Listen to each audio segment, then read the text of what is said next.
భాగ్యం ఏంటి? అంటే మీనాక్షి ఏముంటుందంటే రెస్క్యూ ఆపరేషన్ కదా, మళ్ళీ నువ్వు వచ్చి ఏదైనా మిస్టేక్ జరిగితే టోటల్ గా మిస్ఫైర్ అవుద్ది.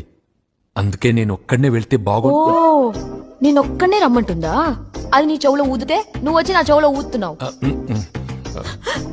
అప్పుడే నువ్వు దాని కంట్రోల్లోకి వెళ్ళిపోయావా? అది కదే భాగ్యం. ఇప్పటిదాకా దాంతో కులుకొచ్చి నా మీ చేస్తావేంటి? చెది నేనేం ఆ ఉద్దేశంతో వేయలేదులే.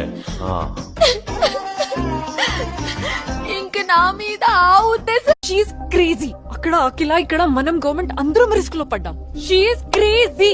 బా ఇదేంటి కేజీని కాయగూరలు అమ్మేదానిలాగా అరుతుంది? క్రేజీ అంటే కేజీ కాదే, చదువులేని ముద్ద. నువ్వు ఒక విచిత్రమైన మనిషి అని అర్థం. ఒక మనిషిని చంపేసి సిగ్గులే. సాలే సంపేసనటవేంటి? నేనేమన్నా కత్తితో పొడిసానా లేకపోతే బండరాయితో బాధానా? ఏదో ప్రేమగా పప్పనే ఒక ముద్ద తిను ఇలా తోసా. ఏదో ఇంటి బాల్కనీలో అందరు ఎక్కడికి వచ్చి వస్తారేంటండి? అదేలండి